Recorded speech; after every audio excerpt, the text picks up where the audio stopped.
Oke, halo YouTube. Assalamualaikum warahmatullahi wabarakatuh. Bertemu kembali dengan Bertia Scores.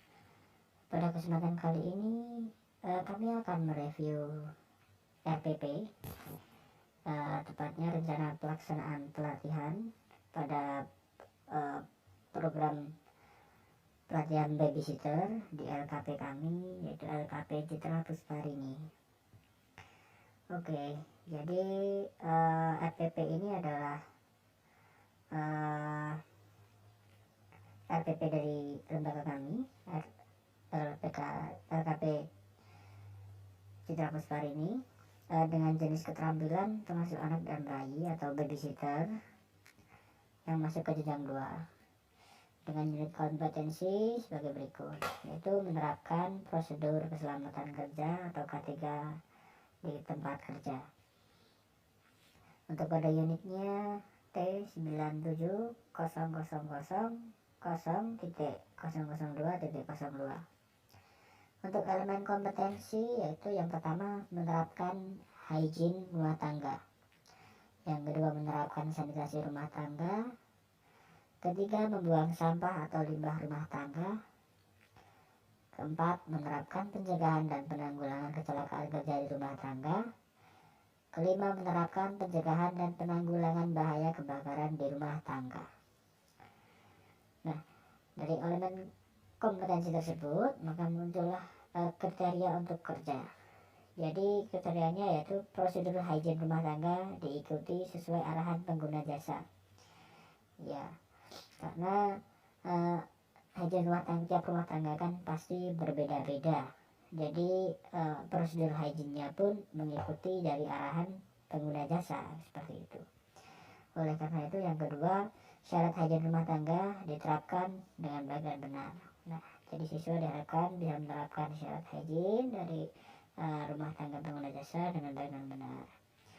Kemudian ada poin 2.1, yaitu prosedur sanitasi rumah tangga diikuti sesuai arahan pengguna jasa. Ya tentu ya, sama dengan poin pertama tadi. Poin 2.2, saluran sanitasi dikontrol dengan teratur. Jadi harapannya siswa nanti dapat mengontrol sanitasi dengan baik dan teratur. Lanjut ke poin 2.3, lantai dan lingkungan rumah dibersihkan dengan teratur. Poin 3.1, sampah organik, sisa makanan ya, dan juga tanaman yang berserakan itu digolongkan sendiri, dan sampah anorganik seperti plastik, kaca, besi dan sejenisnya gitu dipisah sesuai jenisnya ya. Jadi disediakan 2 tempat pembuangan sampah. Kemudian poin 3.2, sampah atau limbah rumah tangga dibuang pada tempatnya. Poin selanjutnya, sampah dimasukkan dalam kantong sebelum dibuang ke tempat pembuangan sampah. Oke, lanjut lagi ke poin 4.1, prosedur pencegahan dan penanggulangan kecelakaan kerja diikuti sesuai arahan pengguna jasa. Kembali lagi sama seperti poin pertama tadi. Kemudian lanjut lagi ke poin 4.2, barang-barang, peralatan, dan perlengkapan disimpan terorganisir dengan baik supaya mudah dicari ya harapannya nanti. Kemudian poin 4.3, penyimpanan bahan atau barang berbahaya dijauhkan dari jangkauan anak-anak. Nah itu pasti tentunya. Kemudian poin 4.4, mengangkat beban yang berat dilakukan secara aman dan efisien sesuai prosedur. Lanjut ke 4.5, peralatan yang bertenaga listrik dipakai sesuai peruntukannya dan mengacu pada prosedur penggunaannya. Oke, lanjut lagi poin 4.6, bahan-bahan kimia dan bahan beracun rumah tangga dipergunakan sesuai prosedur. Kemudian 4.7, tangga digunakan untuk pekerjaan yang lebih tinggi. Maksudnya di sini tangga untuk memanjat gitu ya, bukan tangga untuk naik ke lantai selanjutnya gitu. Nah, kemudian poin 4.8, potensi bahaya dari hewan dan tumbuhan peliharaan dikenali. Kemudian 4.9, pertolongan pertama pada kecelakaan dilakukan bila terjadi kecelakaan. Masuk ke poin 5.1, prosedur pencegahan dan penanggulangan bahaya kebakaran di rumah tangga diikuti. Poin 5.2, barang-barang yang mudah terbakar dijauhkan dari sumber api. contohnya itu seperti kompor ya. Oke, masuk ke poin 5.3, pipa, tabung gas, dan regulator dijaga dalam kondisi baik dan tidak bocor. Oke, jadi ini perlu diperhatikan, nanti siswa harus mengontrol alat-alat yang berhubungan dengan kompor ya ini ya. Kemudian poin 5.4, dalam situasi darurat dilaporkan kepada majikan atau dinas kebakaran. Dan poin yang terakhir 5.5, akses penyelamatan diri terhadap kebakaran yang tersedia dapat digunakan. Nah, lebih seperti itu.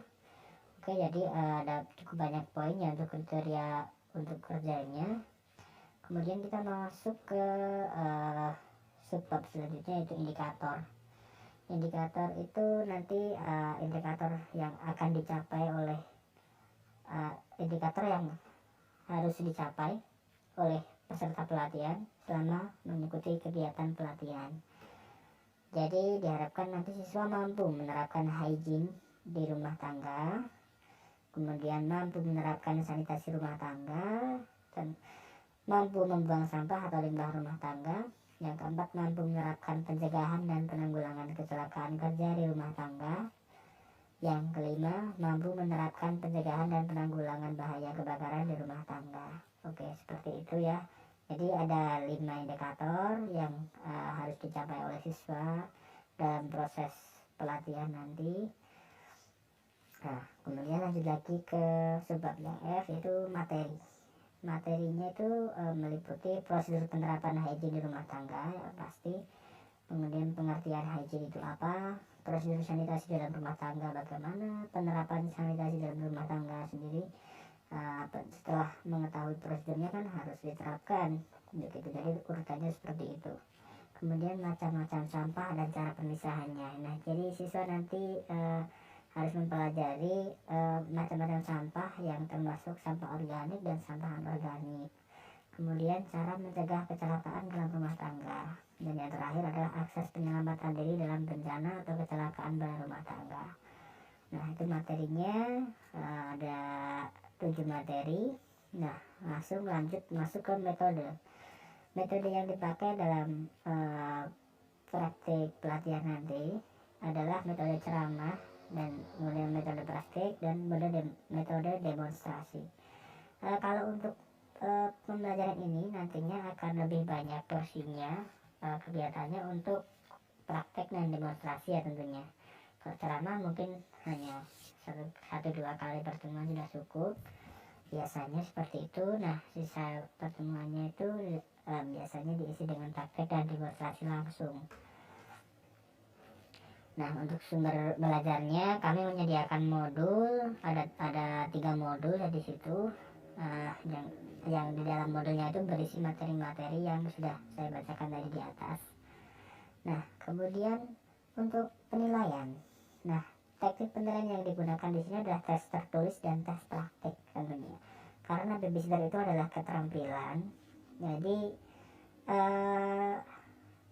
yang harus dites adalah pengetahuan teorinya dahulu, kemudian baru dinilai pengetahuan praktiknya. Yang jelas kalau siswa sudah menguasai teori, pasti praktiknya dia akan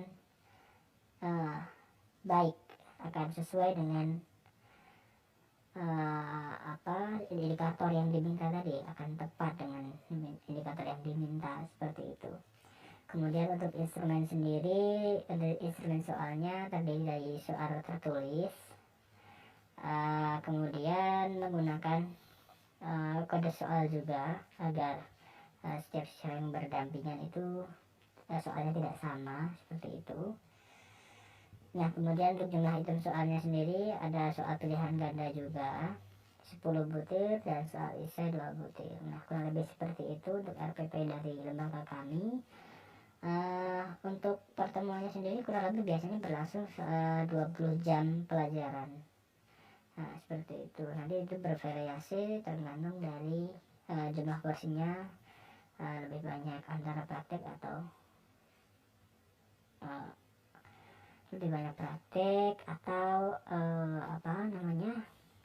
atau teorinya. Nah, seperti itu. Jadi terima kasih cukup sekian review RPP dari kami. Review ini bertujuan untuk melengkapi tugas dari gradasi angkatan 1 ya. Jadi memenuhi tugas dari Akademi Gradasi Angkatan 1. Nah, semoga tugas ini bisa bermanfaat setelah saya upload di YouTube nanti. Semoga bisa dijadikan panduan mungkin bagi teman-teman yang lain di luar sana. Terima kasih. Wassalamualaikum warahmatullahi wabarakatuh.